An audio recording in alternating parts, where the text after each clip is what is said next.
কলকাতায় মেসির India visit event খারাপ যাওয়ার পর নেক্সট ইভেন্ট ছিল হায়দ্রাবাদে, যেখানে হায়দ্রাবাদী সুন্দরভাবে ওয়েলকাম করেছে লিওনেল মেসি।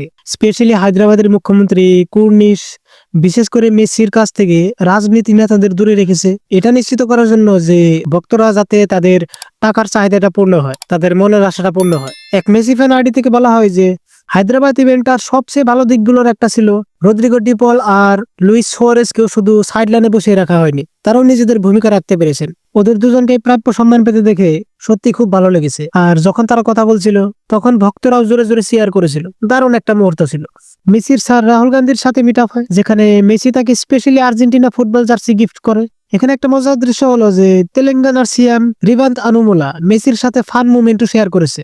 ফ্যান্সদের সঙ্গে অনেক এনজয়, পরে কিডসের সঙ্গেও সুন্দর মুহূর্ত কাটিয়েছে মেসি। অবশেষে মেসি হায়দ্রাবাদের ইভেন্টের সুন্দর মুহূর্ত নিয়ে ইন্ডিয়াকে থ্যাঙ্কস জানিয়ে বলে, সবাইকে নমস্কার, আজ এবং সবসময় আমি যে ভালোবাসা পেয়েছি তার জন্য আমার আন্তরিক ধন্যবাদ জানাই।